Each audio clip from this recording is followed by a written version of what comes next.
C'est dingue, on voit vraiment rien. Hein. Si je regarde à l'horizon, je peux bien voir quelques strates nuageuses, mais si je regarde directement vers le sol, je vois rien du tout. Tu parles d'une vidéo. Alors les gens, je traverse le système solaire en direction d'une planète difficilement accessible, et maintenant qu'on est sur place, à circuler, il n'y a rien à voir.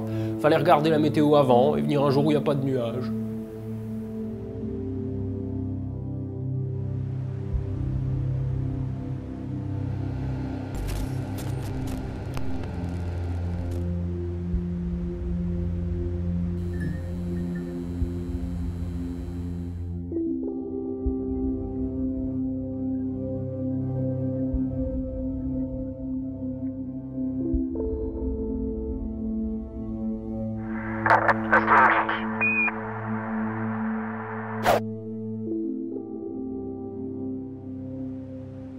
Des 3 planètes telluriques du système solaire qui possèdent une atmosphère, Vénus est, de très loin, celle qui est la plus dense, puisqu'à sa surface on relève une pression de 92 atmosphères terrestres, ce qui est largement assez pour broyer un sous-marin.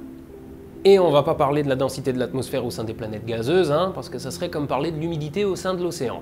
Les atmosphères de la Terre et de Vénus sont, semble-t-il, nées de la même manière et à peu près au même moment, puisque les 2 planètes ont à peu près le même âge.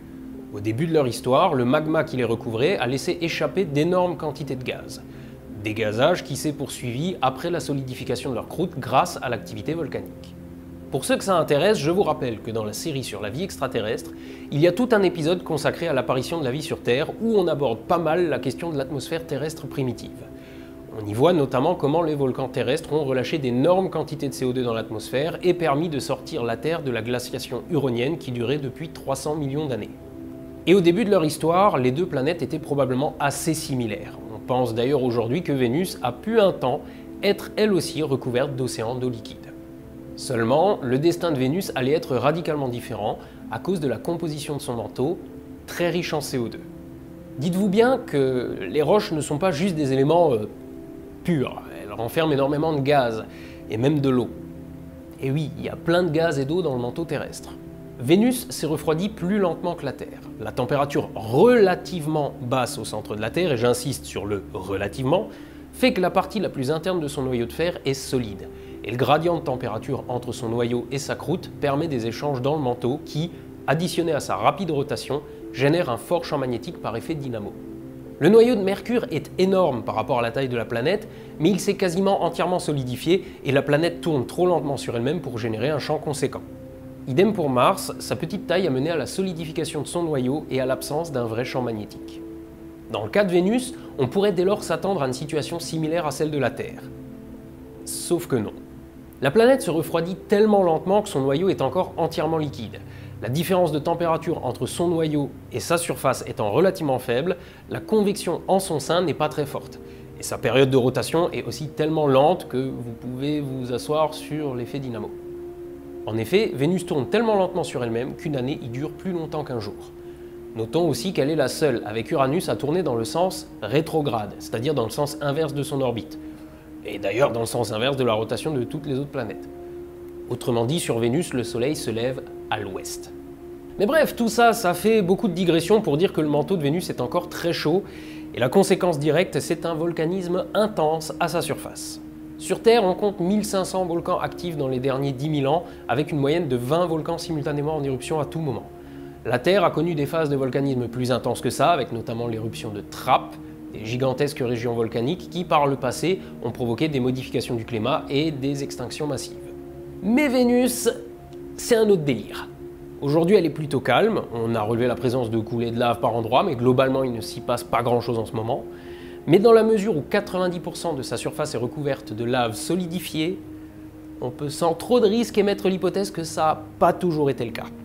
Au sein de la Terre, il existe un mouvement convectif qui se solde par une tectonique de plaques. À la jonction de celle-ci, on retrouve donc un volcanisme régulier qui évacue les gaz prisonniers dans la roche en dessous.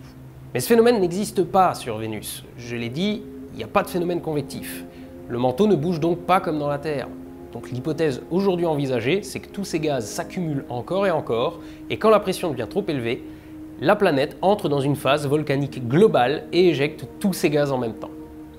Enfin, sur des périodes de centaines de millions d'années, certes, Mais à l'échelle des temps géologiques, une centaine de millions d'années, c'est un battement de cils. Et sa surface recouverte de lave jeune, c'est-à-dire âgée de moins d'1 milliard d'années, nous fait supposer le scénario suivant. Dans un lointain passé, somme toute difficile à dater avec précision, les conditions à la surface de Vénus étaient probablement assez clémentes. Suffisamment pour y voir de l'eau liquide et donc, pourquoi pas, y voir l'apparition de la vie. Mais c'était sans compter sur la survenue de l'un de ces fameux dégazages intensifs qui a saturé l'atmosphère de la planète en CO2. Et quand je dis saturé, je déconne pas. L'atmosphère de Vénus est composée de plus de 96% de CO2, et inutile d'essayer de comparer des pourcentages avec l'atmosphère terrestre, puisque l'atmosphère de Vénus est aussi presque 100 fois plus dense que la nôtre. En fait, si vous voulez essayer de les comparer, dites-vous ceci. Il y a, à la louche, à peu près 4 fois plus d'azote dans l'atmosphère de Vénus que dans l'atmosphère de la Terre. Sauf qu'ici, il représente 80% de l'air, et là-bas, seulement 3%. Le CO2 est un gaz à effet de serre pas très efficace. Sur Terre, la majeure partie de l'effet de serre est provoquée par la vapeur d'eau. Je vous renvoie vers la vidéo de David à ce sujet. Mais quand vous bourrez une atmosphère de CO2 au point qu'elle en devienne plus dense que le fond des abysses terrestres, l'effet de serre devient tellement intense qu'il provoque un emballement des températures. Au sommet de l'atmosphère de Vénus, il y a 4 fois moins de lumière qui arrive qu'à la surface de Mercure. Distance au Soleil oblige, et les 3/4 de celle-ci sont renvoyés dans l'espace. Et pourtant, la température à la surface de la planète y est de près de 470 degrés Celsius en moyenne, soit 40 degrés de plus que la surface de Mercure qui se trouve juste en dessous du Soleil. À ces conditions de pression et de température, l'atmosphère à sa surface n'est même plus un gaz, mais un fluide supercritique. La conséquence a bien évidemment été la désertification complète de la planète, avec l'évaporation de l'eau liquide s'il y en avait, et un assèchement tel que Vénus est aujourd'hui la planète qui contient le moins d'eau dans tout le système solaire. Seuls persistent des cristaux de glace à très haute altitude, qui reflètent la majeure partie de la lumière du Soleil et en font le 3e objet le plus brillant du ciel sur Terre, après le Soleil et la Lune. Tout en nous empêchant de voir sa surface. Petite parenthèse, je vois souvent passer des commentaires disant que si on fait pas gaffe sur Terre, nos émissions de CO2 vont provoquer un emballement des températures similaires. Mais non, même en cramant tout le pétrole et le charbon disponible, on ne pourra jamais rejeter un millionième du CO2 rejeté par les volcans vénusiens. Donc, oubliez ce scénario. Mais on est d'accord que c'est quand même pas une raison pour cramer tout notre pétrole. Bref, tout ça pour dire que si aujourd'hui le temps est nuageux, c'est parce que l'atmosphère de Vénus est une purée de poids toute l'année et qu'elle va nous empêcher d'admirer sa surface depuis l'orbite. Et c'est dommage parce qu'il y a plein de trucs sympatoches à sa surface, mais heureusement j'en ai déjà parlé dans la vidéo sur le volcanisme, donc vous pouvez toujours dissiper votre frustration en allant y jeter un petit coup d'œil. En vrai, cette purée de poids nous a posé problème très longtemps. Tellement longtemps que jusque dans les années 50, on ne connaissait pas la période de rotation de Vénus. Il a fallu attendre les premiers relevés radars pour en faire une estimation, et ce n'est que dans les années 60, avec les premières missions spatiales à sa destination, qu'on a vraiment commencé à la connaître, en même temps que le reste. Car jusque-là, on n'avait par exemple aucune idée des conditions de pression et de température qui y règnent. Les premiers à nous renseigner sur notre voisine sont les Américains, en décembre 1962, avec le survol de Vénus par Mariner 2, qui est par la même occasion le premier survol d'une autre planète. Enfin, pas exactement. Et pourquoi Mariner 2 d'abord? Où est passée la première? Entre les débuts de la course à l'espace et la fin de l'année 1967, l'exploration de Vénus est une longue suite d'échecs. Mais pour vous l'expliquer, il faut d'abord que je vous fasse une précision sur la politique des deux grandes puissances d'alors. D'un côté, on a les États-Unis, capitalistes et surtout transparents sur leur programme spatial. Certes, on est dans un contexte d'espionnage et les détails d'ingénierie sont tenus secrets, mais les astronautes et les missions qu'ils réalisent sont hautement médiatisés. Les astronautes sont des vedettes et les missions sont retransmises en direct dans les médias. Donc quand un truc foire, ça foire. Mais quand on est un gros capitaliste américain, on sait que l'échec fait partie intégrante de la réussite. Et force est de constater que même la mort de l'équipage d'Apollo 1 ne les a pas empêchés d'aller jusqu'à la Lune. De l'autre côté du rideau de fer, en revanche, la dictature est sévère, et surtout paranoïaque. Là où les pas de tir américains sont visibles du public, l'emplacement des installations de Baïkonour est tenu secrète et des emplacements bidons sont révélés au public. En fait, en URSS, puisque le régime est parfait, l'échec n'est pas autorisé. D'une certaine manière, on y applique le sophisme du vrai écossais que plein de sectes adorent. Mais si, vous savez, c'est quand quelqu'un vous dit que tous les Écossais sont roux. Et si vous dites que vous avez un petit cousin écossais et qu'il est pas roux, on va vous dire oui, mais c'est parce que c'est pas un vrai Écossais. C'est ce même sophisme qu'on retrouve chez certains connards qui disent qu'on peut guérir du cancer en buvant des jus de fruits. D'ailleurs, on ne guérit pas du cancer, puisque c'est pas une maladie. Mais si on a un cancer, il suffit de suivre une méthode qui marche à tous les coups pour guérir, et si tu guéris pas, bah c'est ta faute, parce que t'as pas bien suivi la méthode. Attention, votre timbre de voix révèle un niveau de stress élevé. Risque accru d'altération du jugement. Oui, je me calme. En plus, je m'égare. Bref, l'URSS est un régime parfait où l'échec n'existe pas. Du moins, c'est ce que prétend la propagande. En URSS, le crime n'existe pas. Si un crime est commis, c'est par un traître à la nation, pas un vrai communiste. Les finances de l'État se portent à merveille et il ne s'est rien passé à Tchernobyl. L'échec n'existe pas non plus et sûrement pas dans le programme spatial. Vous vous rappelez de Laika? Elle était morte depuis plusieurs jours que le Kremlin affirmait toujours qu'elle allait bien. L'identité des cosmonautes n'était révélée qu'une fois qu'ils étaient de retour de leur mission bien en vie, et pour les missions robotisées, bah c'était pareil. Le premier vol à destination de Vénus, c'est celui de Venera, en février 1961. Le nom Venera, c'est tout simplement Vénus en russe. Mais la sonde ne parvient pas à quitter l'orbite terrestre. Alors que fait le Kremlin? Il rebaptise la sonde Sputnik 7 et affirme que non, tout va bien, le but de la mission était un simple vol orbital. C'est cela, oui. Bah oui, il n'y a pas eu d'échec de sonde vénusienne, vu que c'était pas vraiment une sonde vénusienne. 3 mois après l'échec de Sputnik 7, qui n'était pas un échec, C'est cela, oui. décolle à nouveau une sonde Venera. Mais celle-ci parvient à quitter l'orbite terrestre et prend la route de Vénus. Les Russes annoncent donc la réussite du départ et la baptisent Venera. Mais un peu vite parce que la sonde flanche 5 jours plus tard. Vu qu'elle est sur la bonne trajectoire, elle effectuera bien un survol de Vénus, mais sans qu'on n'en ait aucun contrôle. Quelques mois plus tard, c'est donc au tour des Américains de se lancer à l'assaut de Vénus avec la sonde Mariner 1. Mais le lanceur censé l'emmener dans l'espace a un problème de codage dans son système de navigation et foire lamentablement sans mettre sa charge utile en orbite. En 1962, 3 sondes russes décolleront, mais les 2 premières ne parviendront pas non plus à quitter l'orbite terrestre et la 3e explose avec son lanceur. Elles sont donc appelées Sputnik 19, 20 et 21. C'est là, en décembre 62, que la sonde américaine Mariner 2, dont on a parlé tout à l'heure et qui n'est jamais qu'une copie de Mariner 1, décolle et survole avec succès Vénus quelques mois plus tard, révélant une atmosphère dont on estime la densité à 20 fois celle de la Terre et une température au sol de plus de 400 degrés. Entre 1963 et 1967, l'URSS lancera pas moins de 10 engins vers Vénus. Et aucun ne fera son job. 6 ne dépasseront pas l'orbite terrestre, l'un explose et les 3 qui restent tomberont en panne lors du transit vers Vénus. Et comme celles-là auront déjà été baptisées, il s'agira donc de Venera 2 et 3 et Zonde 1. Les autres, bien entendu, n'allaient pas vraiment vers Vénus, puisque c'était des satellites Cosmos. C'est cela, oui. Au fait, si vous voyez un satellite russe qui s'appelle Cosmos, c'est un nom de code pour dire soit c'est militaire et secret, soit c'est un foirage total. Mais Korolev, qui en a marre de ses échecs et qui de toute façon est bien trop accaparé par la course à la Lune, confie la conception des sondes Venera à l'OKB 301, l'Institut Lavochkin. Si vous ne savez pas qui est Korolev ou ce qu'est un OKB, allez vite voir les 2 vidéos sur la fusée géante N1. Bref, Lavochkin fait du bon boulot et le lancement suivant est un succès. Venera 4 décolle en octobre 67, sauf qu'à ce moment-là, on pense encore que l'atmosphère de Vénus ne dépasse pas une pression de 20 bars. Donc, quand la sonde descend dans l'atmosphère, freinée par un parachute, elle fournit des données de manière régulière jusqu'à 24 km d'altitude.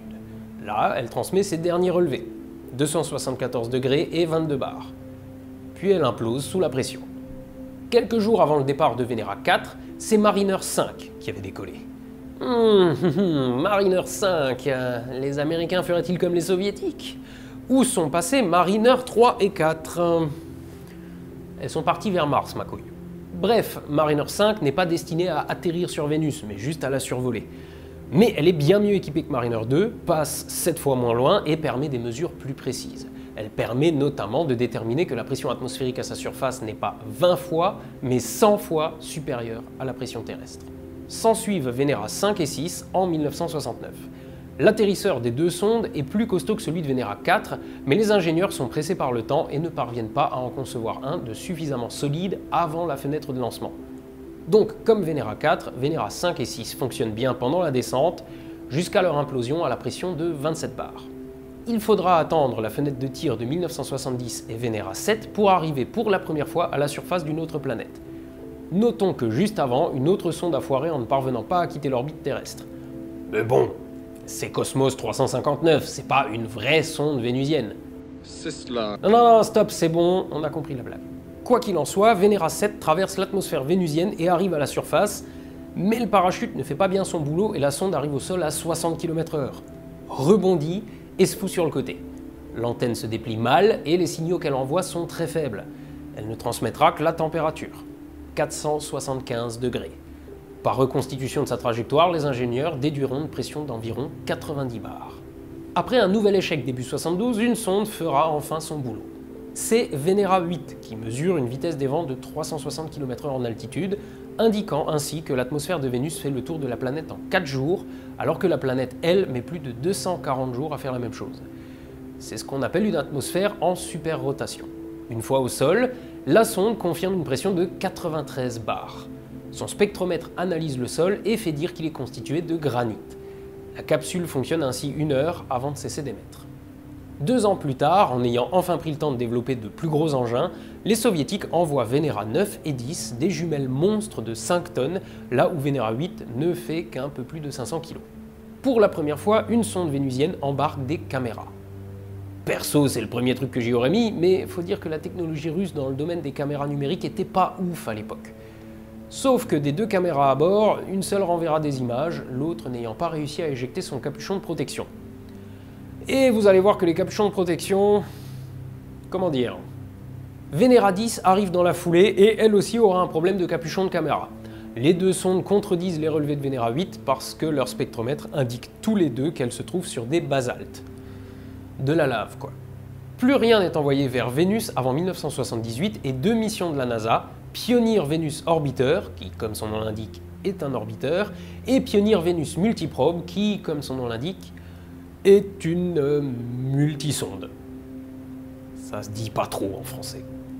L'orbiteur sera le premier à nous fournir une image radar quasi complète de la surface de Vénus, mais avec une résolution limitée à 20 km par pixel. Et cette sonde fonctionnera 16 ans. Pioneer Venus Multiprobe est chargée de larguer 3 sondes atmosphériques. 2 imploseront et une arrivera à la surface où elle émettra pendant un peu plus d'1 heure. C'est jusqu'à aujourd'hui la seule sonde américaine à être arrivée au sol. Peu de temps après le départ des sondes américaines, les Russes envoient Venera 11 et 12. Elles feront des mesures de composition de l'atmosphère pendant la descente, mais leurs atterrissages trop brutaux vont les foutre en l'air. Elles fonctionneront environ 1h30 en transmettant des valeurs de température et de pression, mais tout le reste des instruments a été bousillé par l'impact. Notez que depuis quelques missions, les sondes russes ne sont plus accrochées sous un parachute. En fait, l'atmosphère est tellement dense que l'espèce de voilure des sondes est suffisante pour les freiner et leur faire toucher le sol à moins de 30 km/h. Ensuite, on fait un bond jusqu'en 1982 avec 2 nouvelles sondes jumelles, Venera 13 et 14. Venera 13 fournit la première image en couleur du sol vénusien et Venera 14 nous fait un bon fail des familles. La sonde était équipée d'un bras pour mesurer la résistance du sol, et ce bras s'est déployé correctement. Sauf que juste avant, la sonde avait éjecté le capuchon de sa caméra, pile à l'endroit où le bras devait échantillonner le sol. Donc la sonde a échantillonné son propre capuchon. Je vous l'avais dit, les caméras c'est pas le fort des Russes. Néanmoins, Venera 14 embarquait aussi un micro et nous a donc fourni le premier enregistrement sonore d'un monde extraterrestre.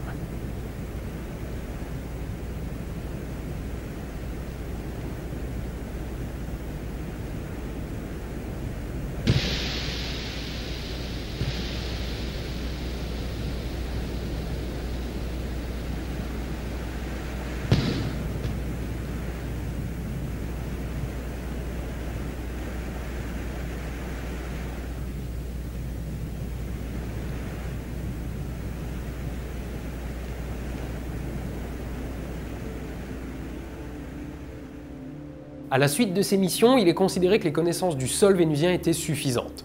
Venera 15 et 16 ont donc été des orbiteurs et les 2 sondes suivantes Vega 1 et 2 sont des copies des atterrisseurs Venera 13 et 14. À cela près qu'ils s'accompagnent de petits ballons-sondes de 25 kg conçus pour fonctionner 48 heures dans l'atmosphère vénusienne. Ce sont les derniers succès russes quant à l'exploration interplanétaire. Il faudra encore attendre 1990 et la sonde américaine Magellan pour que nos relevés radars de la surface soient grandement détaillés, avec une résolution de 100 mètres par pixel et même des relevés sous plusieurs angles, autrement dit en 3D. En 2006, Venus Express, une sonde européenne, a analysé l'atmosphère et cartographié les températures à la surface de la planète. Et aujourd'hui, la seule sonde en orbite autour de Vénus est une sonde japonaise, Akatsuki, qui est là depuis 2015. Alors, que nous ont appris ces missions? Bah que Vénus, c'est un enfer. Sur Mars, on a des rovers qui se promènent depuis des années et continuent à faire leurs analyses pépouses. Sur Vénus, le record de survie d'un robot, c'est moins de 2 heures. Et quand je dis robot, je veux dire un atterrisseur fixe avec quelques parties mobiles, hein, pas un truc équivalent à Curiosity. On m'envoie régulièrement des messages me demandant de parler des projets de colonisation de Vénus. Mais dites-vous bien une chose, la colonisation de Mars, c'est déjà loin d'être ne serait-ce qu'un projet viable. Alors la colonisation de Vénus, c'est de la science-fiction. Le projet, c'est d'installer une colonie en haute altitude perchée sous des dirigeables à une altitude de 50 km, là où la pression est d'1 bar et la température de 75 degrés. Alors, je voudrais juste poser quelques petites questions. Comment on embarque un fucking dirigeable jusqu'à Vénus? Une fois que c'est fait, on en chie déjà pour se poser sur un sol ferme, alors comment vous faites pour poser un truc sur une plateforme volante? Puis une fois arrivé, il faut repartir. Vénus a une gravité similaire à celle de la Terre et une atmosphère ultra dense, donc pour retourner en orbite, il faut au moins un lanceur aussi gros que sur Terre. Vous l'emmenez comment là-bas? Et vous le posez comment sur votre plateforme volante?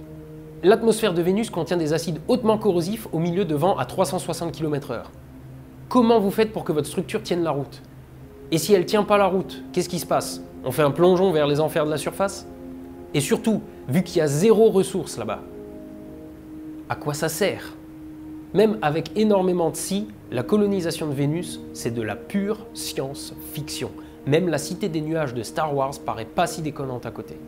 Donc Vénus, faut s'y faire, c'est la jumelle maudite de la Terre. Elle est tellement inhospitalière que même un robot ne survit pas à sa surface.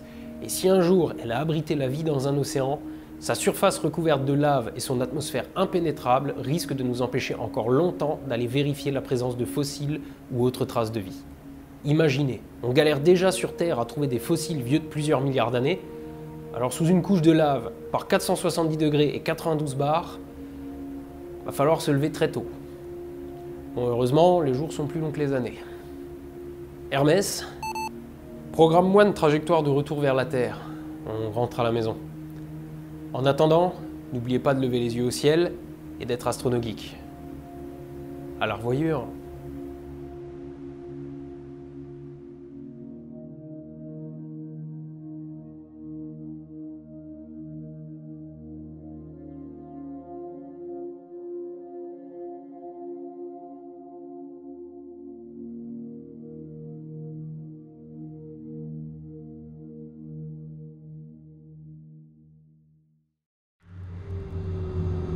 Mike, si en parking, je quitte la fréquence.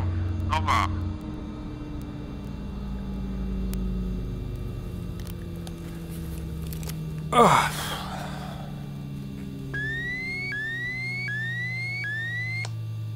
Hermès, c'était quoi cette alarme là? Coupure système par l'opérateur imminente. Ben ouais. Hermès, c'est quoi le problème avec le fait que je coupe le système? La coupure système va provoquer l'arrêt de l'ordinateur de bord et empêcher toute analyse. N'est-ce pas le principe même de la coupure système? Veuillez patienter. Hermès, tu veux pas que je t'éteigne, c'est ça? Affirmatif. Bon. Pas de conneries en mon absence, hein?